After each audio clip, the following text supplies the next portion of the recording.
En el nombre del Padre, del Hijo y del Espíritu Santo. Amén.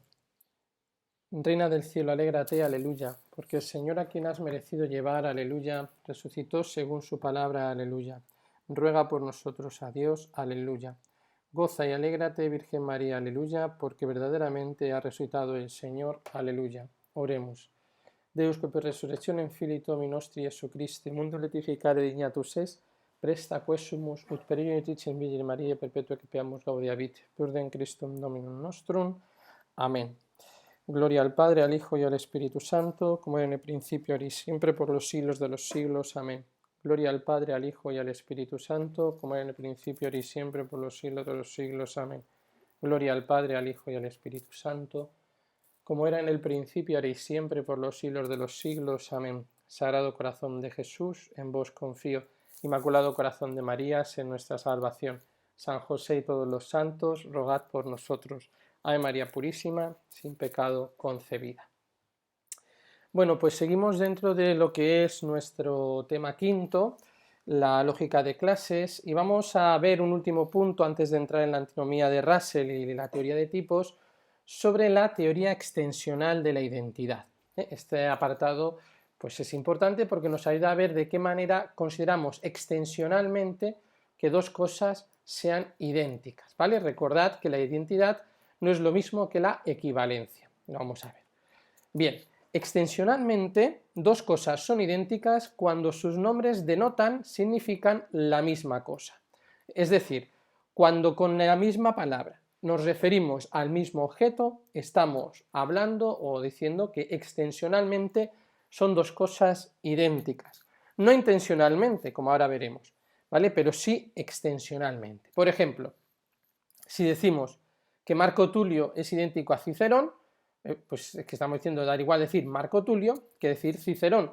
Son perfectamente intercambiables. El símbolo de la identidad va a ser lo que nosotros llamamos el igual, mientras que el de la diversidad va a ser el igual tachado, es una relación de no identidad, ¿no? Eso quiere decir que son diversos, ¿vale? Entonces, cuando sus nombres denotan o significan la misma cosa, extensionalmente significan lo mismo. Por ejemplo, decir hombre que decir bípedo implume.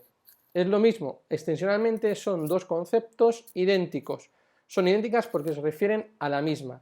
O por ejemplo, decir de Platón, el maestro del filósofo, o el maestro de Aristóteles, y decir el discípulo de Sócrates, extensionalmente son lo mismo, ¿vale? Platón, que lo veremos también con otro ejemplo más adelante, quizás más claro, ¿no? Pero lo que nosotros llamaríamos los sinónimos, desde un punto de vista, repito, extensional, que significan la misma cosa, pues referirían a lo mismo, ¿no? Por ejemplo, extensionalmente es lo mismo decir animal racional que decir ser humano, ¿vale? Es lo mismo, ¿vale?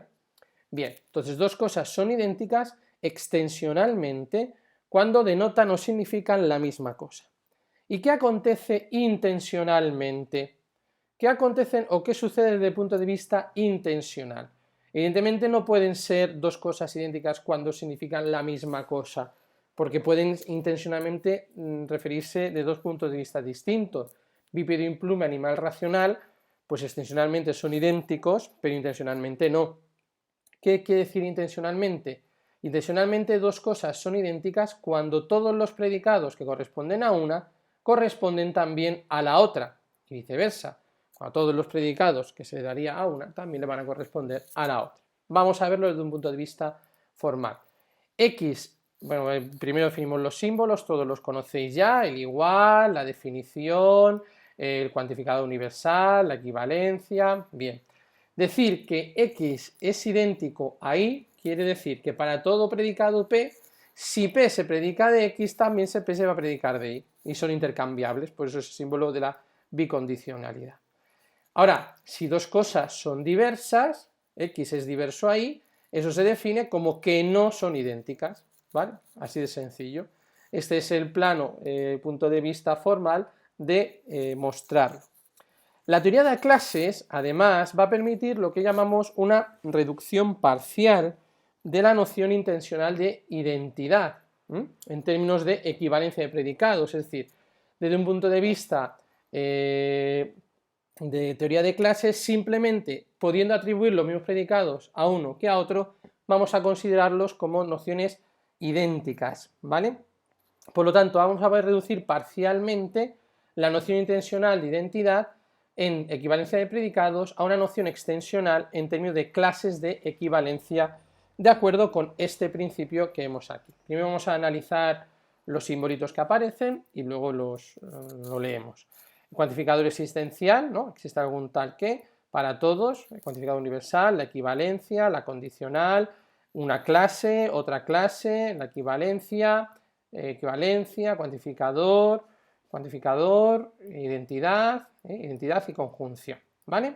Bien, entonces, existe un determinado predicado P y un determinado predicado Q, tal que para todo elemento X y para que P de X será equivalente a Q de Y, si P de X es equivalente a Q de Y, entonces la clase P y la clase Q son idénticas, lo que equivale a decir que existe un determinado predicado P y un predicado Q, tal que para todo elemento X, para todo elemento Y, P y Q serán idénticas y X será idéntico a Y, ¿vale? Es decir, que todos los predicados, dado un conjunto de predicados P y un conjunto de predicados Q, y todos los elementos X e Y que se ven afectados por estos predicados en orden, X por P y por Q, ¿vale? Entonces quiere decir que la clase P y la clase Q, no el predicado P y Q, la clase P y la clase Q, ¿vale? Son idénticos. Lo que quiere decir que la clase P y la clase Q son idénticos y que por tanto los elementos X y los elementos Y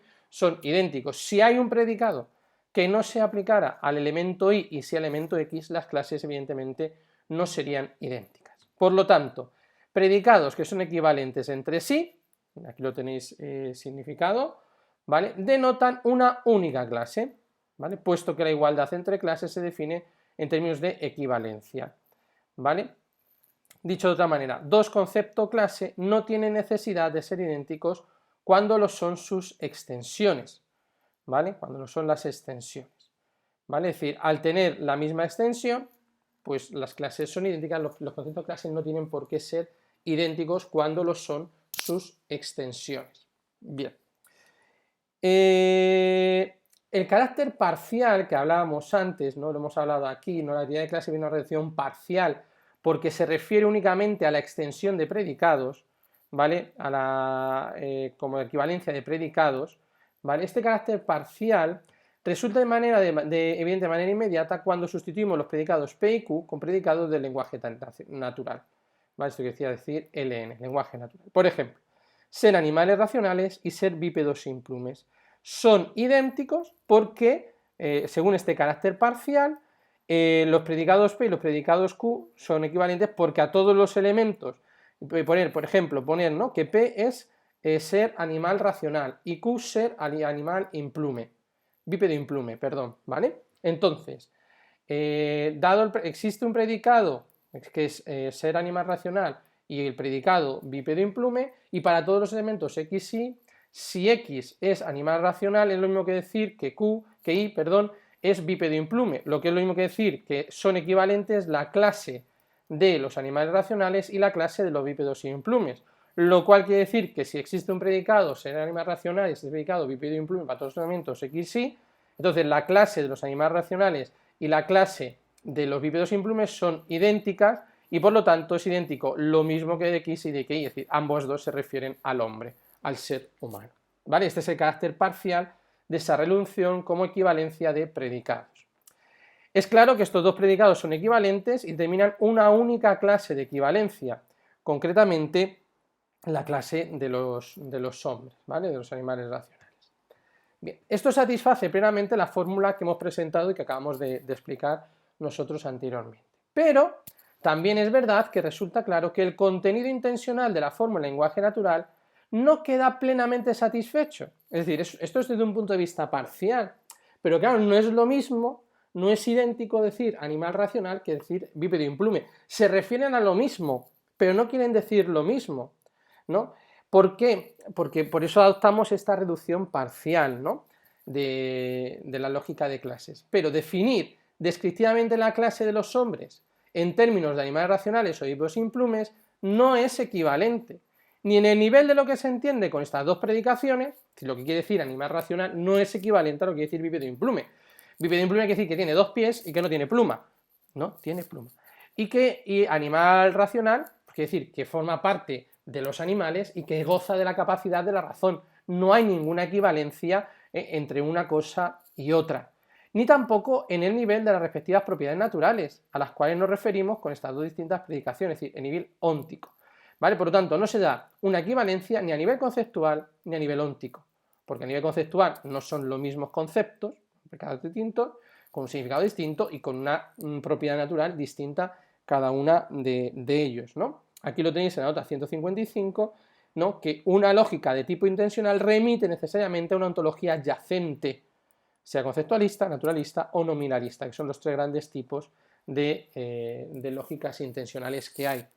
Esta nota, bueno, que evidentemente son solo 2 líneas y un poquito más, bueno, pues puede parecer poco, ¿no? Pero lo que es importante notar es que detrás de todo tipo de lógica intencional hay una ontología subyacente, es decir, hay algo que nos está hablando acerca del ser.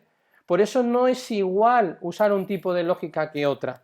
Por eso es necesario reducir las ontologías, llevarlas a su punto de vista lógico, porque ahí es donde probablemente vamos a encontrar el fallo, en el tipo de lógica. Por ejemplo, una ontología, si es que existiera, de la ideología de género, su lógica va a tener fallo de tipo intencional y sobre todo con la conjunción de clases, predicados, etc. Pero no debemos ser tan ingenuos pensar que el lenguaje, por ejemplo, es inocente.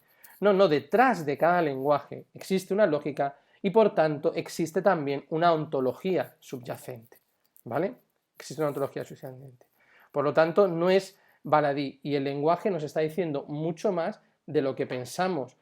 Ahora que vemos tanta cosa sobre, pues a la hora del lenguaje, ¿no? Por ejemplo, cuando la Iglesia insistió tanto en que la unión de dos personas del mismo sexo no se llamara matrimonio, no es simplemente por una cuestión conceptualista, es que está una ontología detrás muy fuerte, que se impone a una lógica, ¿vale? Entonces, no es indiferente todo esto, no es indiferente. Detrás de cada tipo de lógica hay una ontología, es decir, detrás de la manera que habla se está demostrando o se está dando a entender lo que se entiende. Y esto es importante y lo tenemos que tener siempre en cuenta. Por eso el lenguaje es una batalla cultural también. Tenemos que decir, también ahí se libra una batalla. Cuando tantos insisten en nosotros, nosotras, vosotros, vosotras, hermanos, hermanas, cuidado, porque detrás de ese lenguaje subyace una ontología, y la ontología que subyace probablemente poco tenga que ver con una ontología de corte realista, naturalista, ¿vale? Bien, vamos a entrar ahora en un apartado que, bien, la dificultad es notable, pero que bueno, que vamos a ir atendiendo y viéndolo poco a poco, ¿no? La antinomía de Russell y la teoría de tipos. Lo primero que conviene declarar, o aclarar, mejor dicho, es lo que se entiende por antinomía, ¿vale? No hay que ser muy listo, pero ya veis aquí la palabra nomía, ¿no? Nomos, y anti, que quiere decir lo contrario, ¿no? Entonces, evidentemente, antinomía hace referencia a una contradicción, ¿vale? A una contradicción. En este caso, la contradicción que vamos a estudiar es la que se conoce como la antinomía o paradoja de Russell, que él desarrolla en el capítulo 10 de los Principia Mathematica, ¿vale? Y que en el apéndice de la misma, pues aparecía enumerada como teoría de tipos. ¿De qué se trata esta contradicción? ¿No? Ahí tenéis en el fondo pues unos libros que están bastante bien, si tenéis ocasión queréis profundizar más en todo este tema de la antinomía de Russell, la paradoja del mentiroso, etcétera, pues tanto uno como otro están bien, ¿vale? Es verdad que uno es más, digamos, más formal, es más de un corte, digamos, pues quizás más de licencia de filosofía de lógica, pero bueno, que podéis consultarlo y ver, ¿no? Bien, ¿en qué consiste esta paradoja o esta antinomía de Russell? Bien, hay distintas formulaciones, tenemos la que él ofrece en la introducción a la primera edición de los Principios de Matemática, va a exponer hasta 7 contradicciones que él dice que no son más que muestras de un número indefinido de contradicciones análogas. Bien, vamos a recordar el axioma de comprensión, ¿no? Lo tenemos aquí, de todos es conocido lo que quiere decir cada elemento. Vamos a ver, existe una clase universal tal que para todo elemento X, si X pertenece a esa clase, es equivalente a decir que X tiene ese predicado, ¿vale? Bien, un elemento pertenece a una clase si y solo si satisface una propiedad o una función proposicional. Recordad que, como decíamos en la clase anterior, una de las denuncias que hay es la dependencia excesiva de la noción de clase de la noción de función proposicional, ¿vale? Bien, entonces, un elemento va a pertenecer a la clase si satisface una función proposicional, es decir, si hace verdadera una función proposicional. Si X hace verdad a de X, entonces quiere decir que X pertenece a la clase, si no, no lo haría. Si tú perteneces a la clase de los seminaristas es porque estás afectado por el predicado seminarista, pero si no lo estuvieras afectado por ese predicado, no formarías parte de la clase de los seminaristas, ¿vale? Bien, entonces, un elemento pertenece a una clase si solo si satisface esa propiedad o esa función proposicional, como vemos en el axioma de comprensión. Ahora, nos preguntamos, ¿esto vale para todas las sustituciones de X? Es decir, para todas las sustituciones de X, ¿X va a satisfacer el predicado o la función proposicional? Para todas las propiedades o funciones que definen a la clase, es decir, porque claro, aquí estamos afectando una clase, pero X en el momento que pertenece a esa clase se va a ver afectado por todas las funciones o propiedades de esa clase, porque aquí está afectado únicamente por una función, pero la clase tiene más funciones. ¿Va a estar afectado por ellas? ¿Vale? Esas son las preguntas que se cuestiona Russell. Vamos a seguir dentro de su ejemplo. Dice, sea R el predicado por no pertenecer a sí mismo. Es decir, R quiere decir no pertenecer a sí mismo, ¿vale? Y R mayúscula en negrita que nos está indicando la clase, ¿no? Es decir, la clase.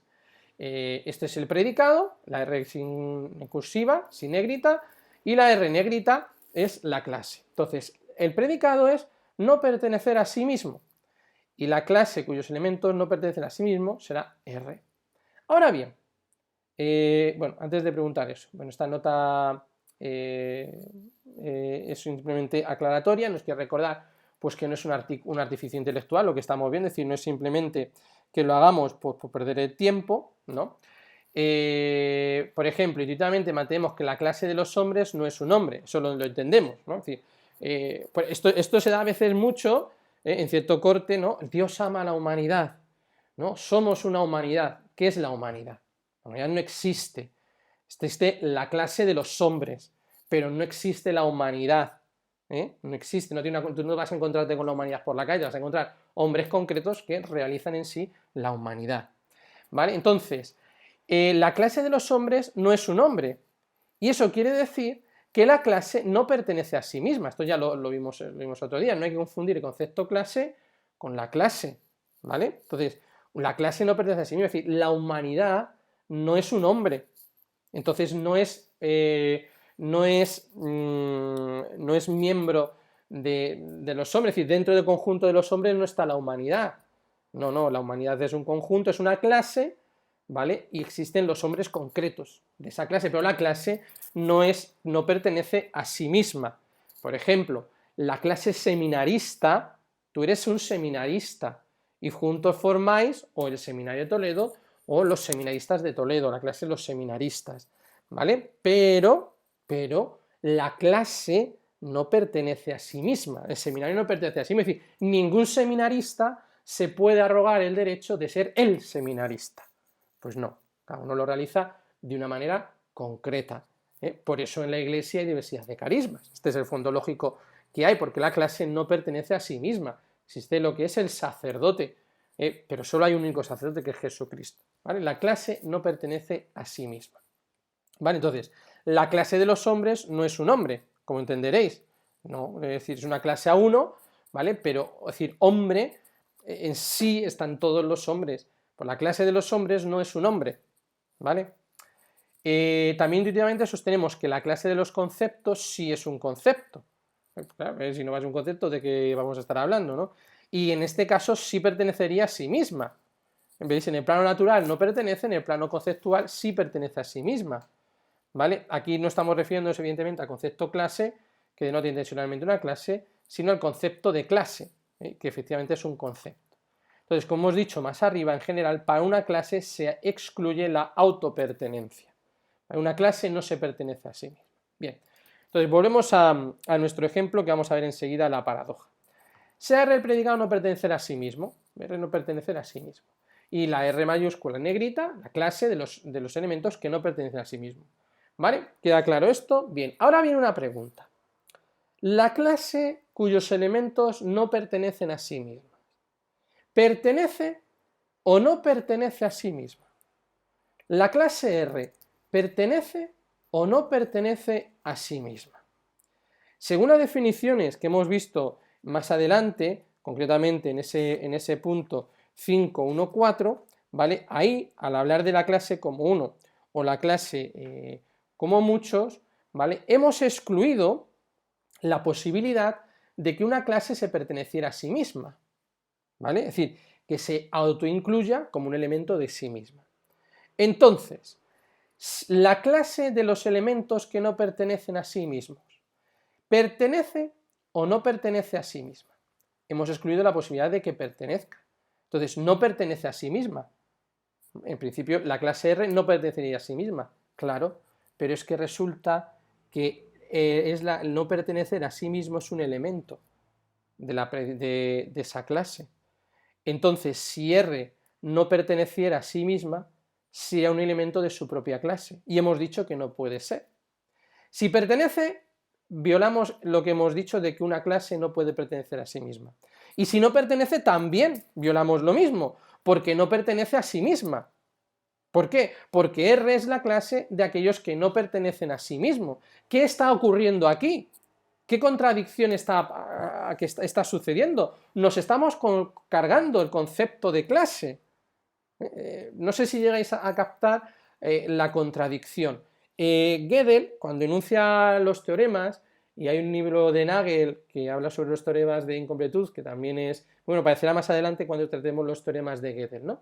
Pero hace algo parecido como con referencia a un peluquero que no se corta el pelo a sí mismo. Entonces, esto es una aparente contradicción, ¿vale?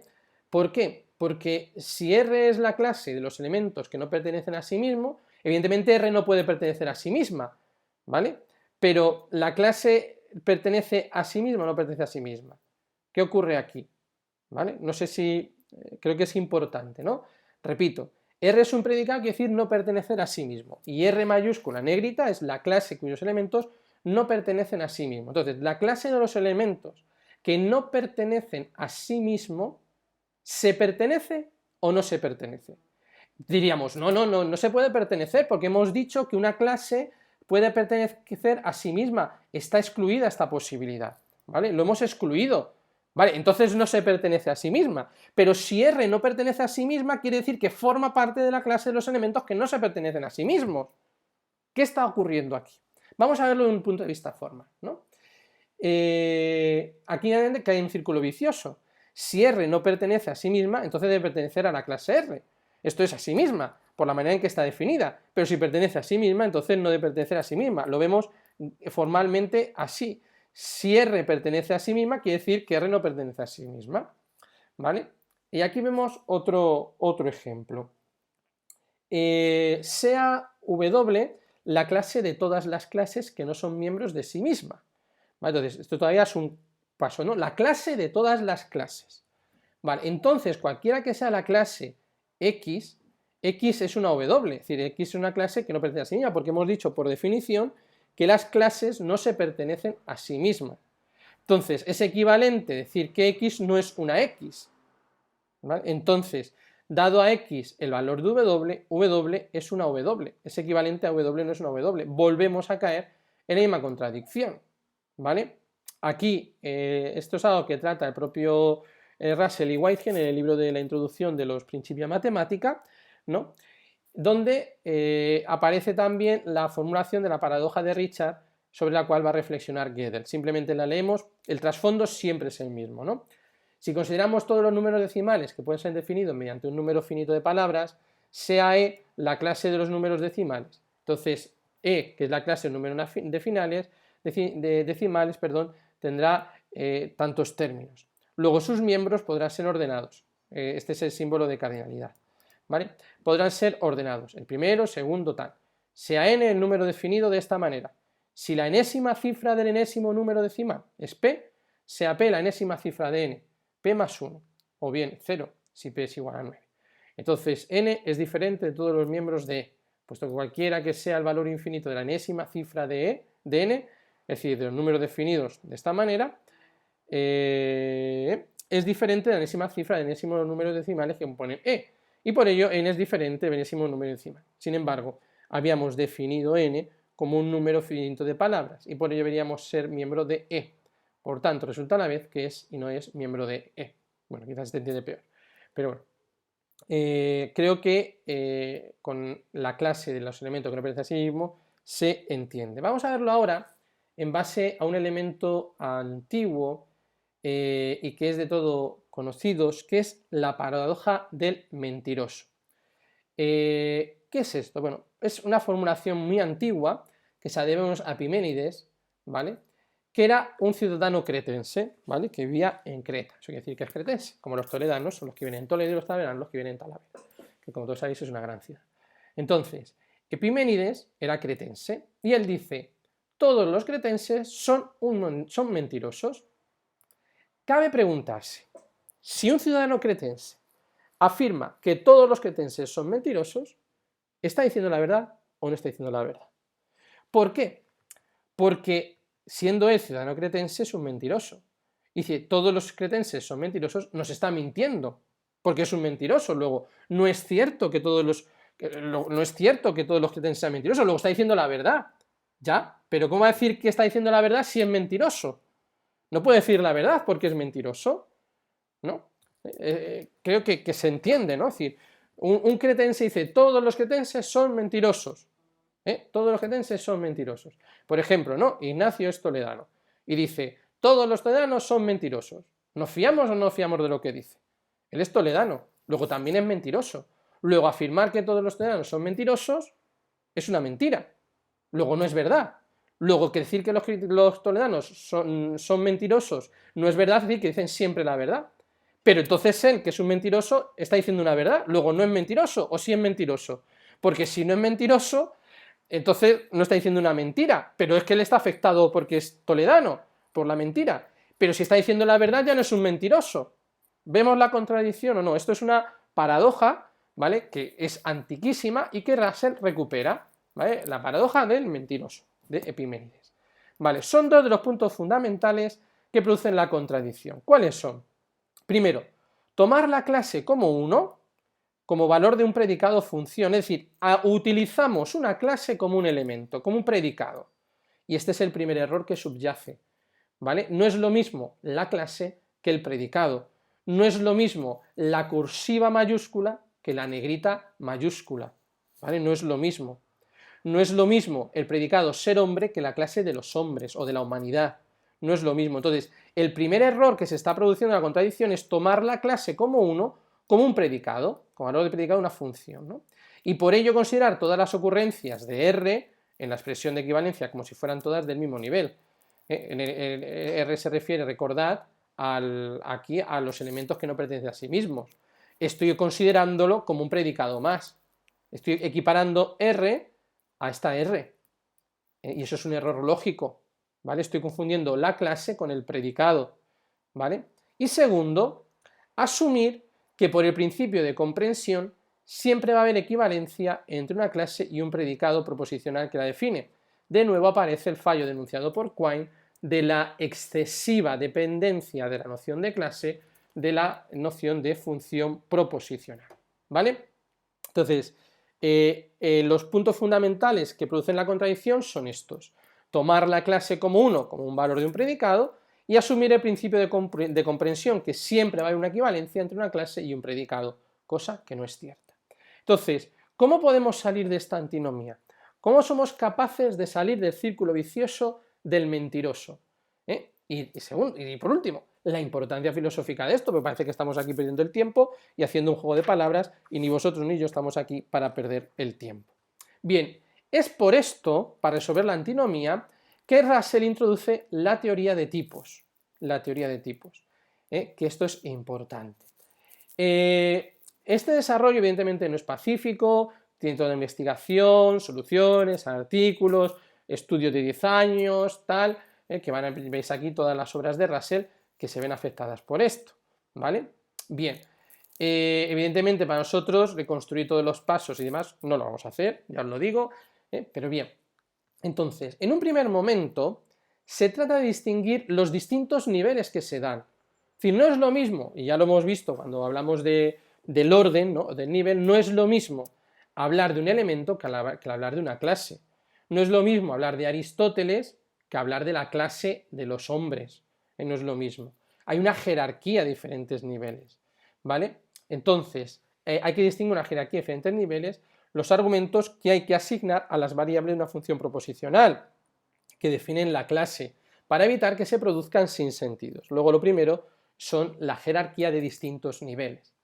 En términos informales, en la función proposicional x fuma, ¿vale? X fuma, todos estáis pensando en el mismo, para obtener una proposición verdadera o falsa, x puede ser sustituida solamente con nombres.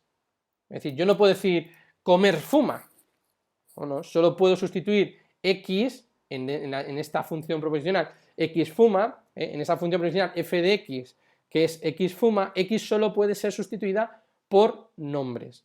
Aquí decimos locomotora, papel, mariposa, etc., ¿no? O en cualquier caso puede ser sustituida también con términos del mismo nivel, es decir, de la misma categoría semántica, del mismo tipo, que debe ser diversa e inferior a la de los verbos. El ejemplo, fuma.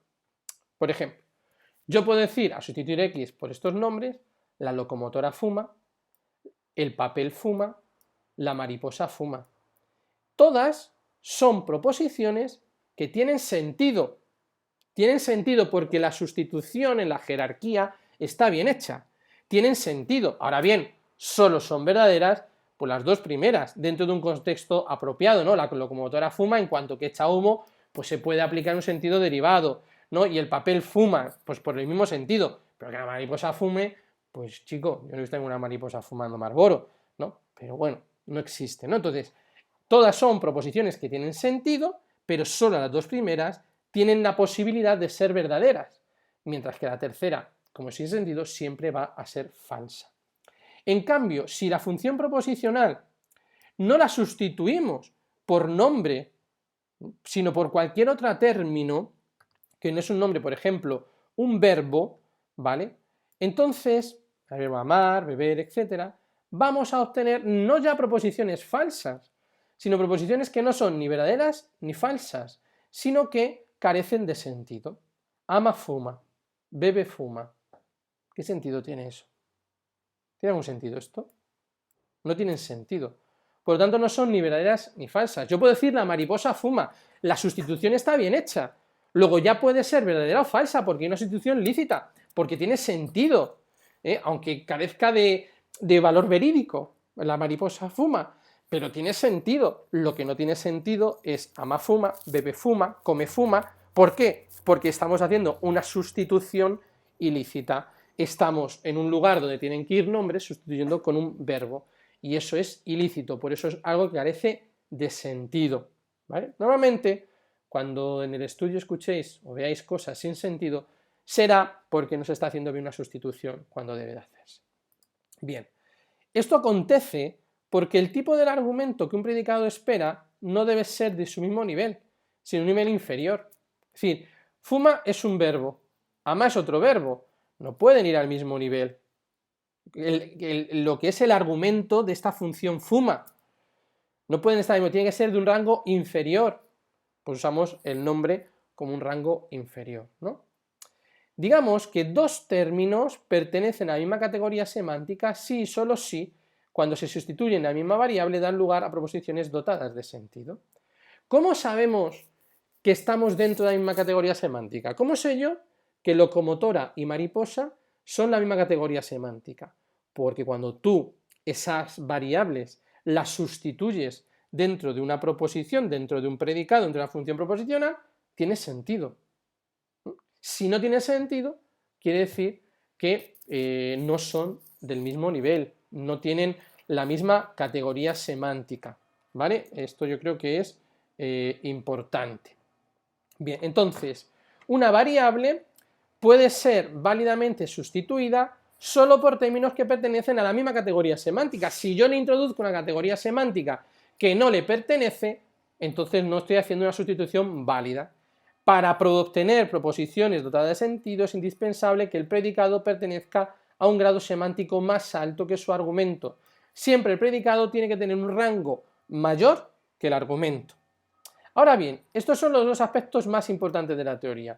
El primero, que toda función proposicional phi de x posee, además de un sistema de valores, un rango de verdad, un sistema de valores de significatividad, o sea, un sistema dentro del cual debe estar x si queremos que phi de x sea una proposición, ya sea verdadera o sea falsa, tiene que estar en ese rango semántico.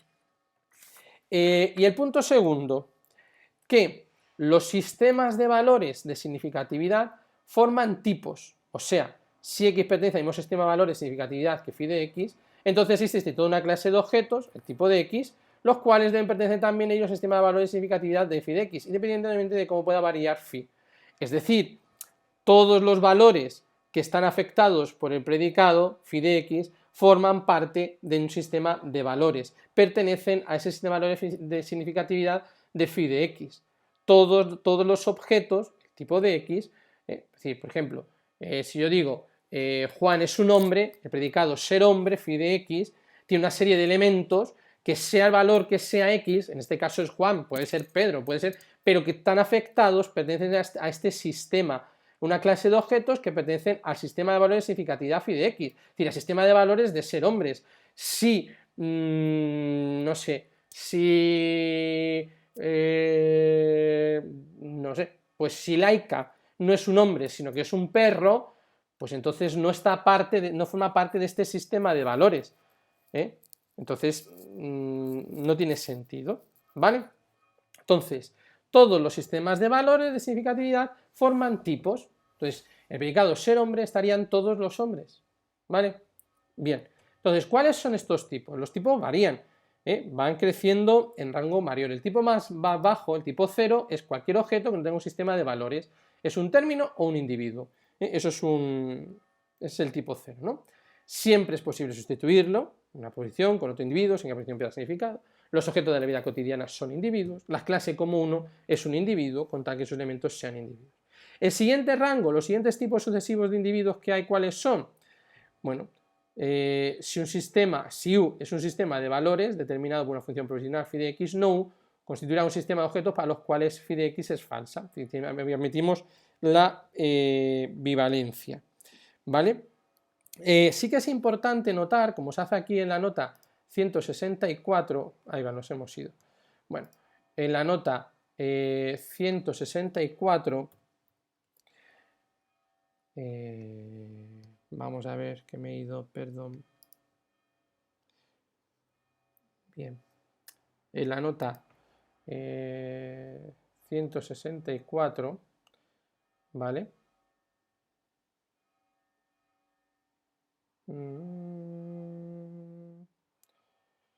Perdón, aquí, 164, dice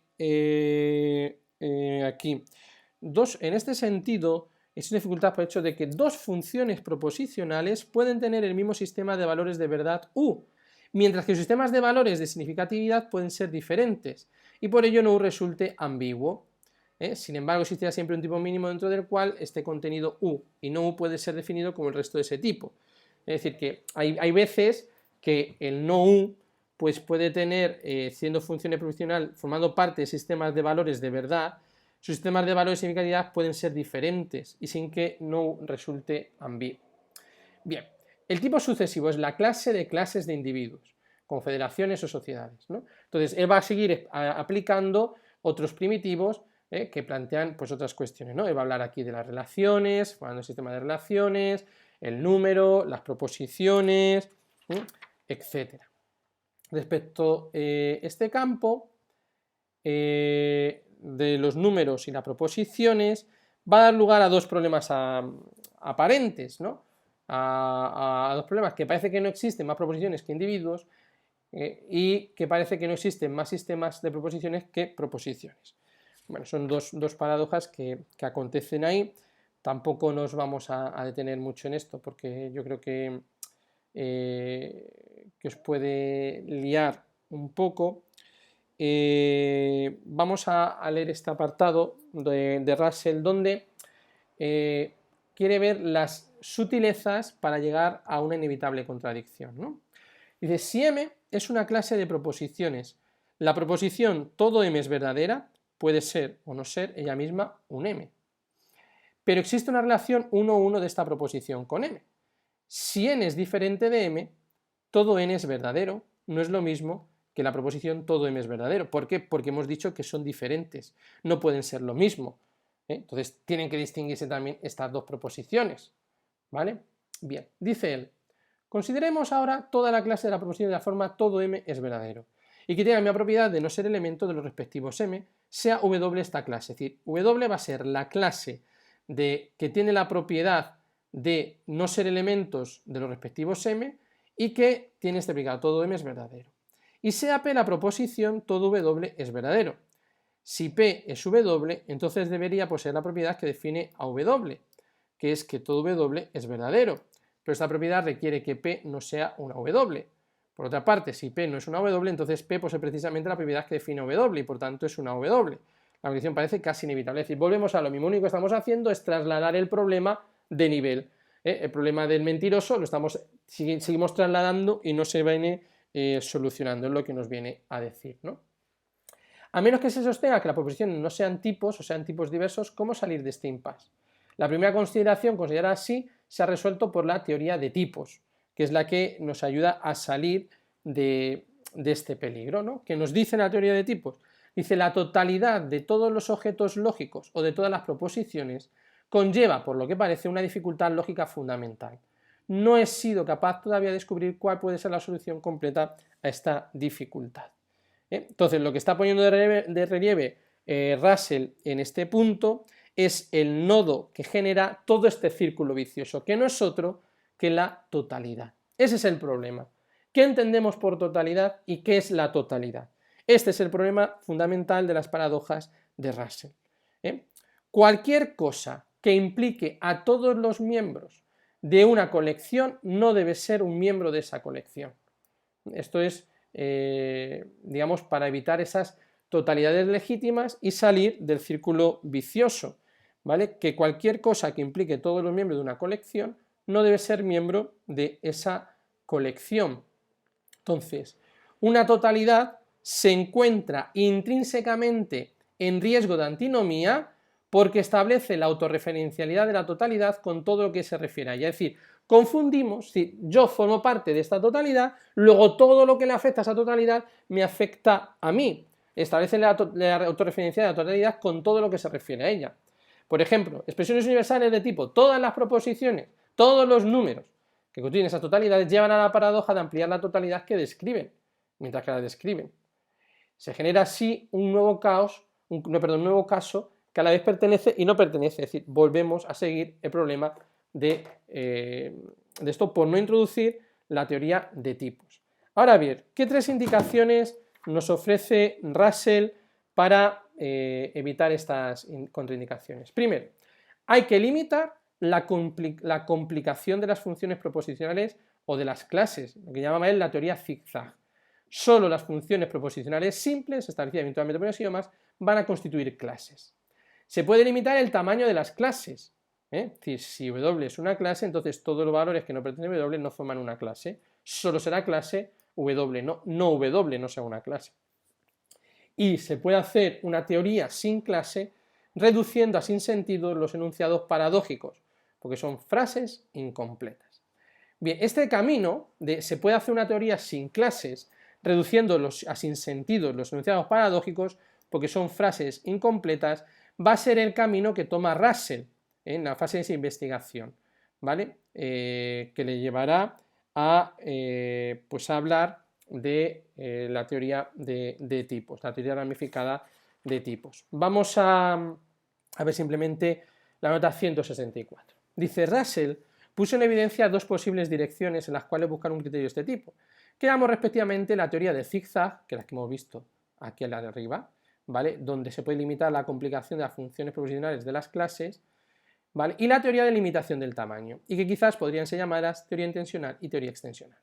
La segunda, es decir, la teoría extensional, haría depender la existencia de una clase o de un concepto de la extensión de la función proposicional, requiriendo que ésta no sea demasiado grande. La primera, la intencional, haría depender la existencia de una clase o de un concepto de su contenido o sentido, requiriendo un cierto tipo de simplicidad, la formulación precisa de lo que sería un problema.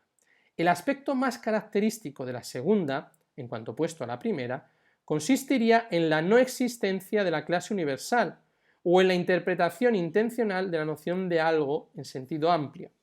La teoría axiomática de los conjuntos, tal como fue desarrollada por Zermelo y otros, puede considerarse una elaboración de esta idea respecto a las clases. También respecto a la segunda sugerencia de Russell, esto ya te decía zigzag, recientemente se ha presentado un sistema lógico que comporte algunos elementos esenciales, precisamente el sistema de Quine. Bueno, aquí simplemente es importante que destaquemos que está la teoría desde el punto de vista de zigzag y la limitación del tamaño, que es la teoría intencional y la teoría extensional. La extensional hace depender la existencia de una clase o un concepto de la función proposicional, y la primera, la existencia de la clase o de concepto del contenido o sentido. Bien, es una solución que se da. Nos vamos a parar aquí, ya el tiempo está cumplido, hablando acerca de la teoría ramificada de tipos. Va a ser un apartado muy breve este que nos llevará y que, bueno, pues dejamos aquí y que simplemente enunciaremos para que tengáis una noción antes de pasar al tema de la lógica de clases. Perdón, la lógica de relaciones. Gloria al Padre, al Hijo y al Espíritu Santo, como en el principio, ahora y siempre, por los siglos de los siglos. Amén.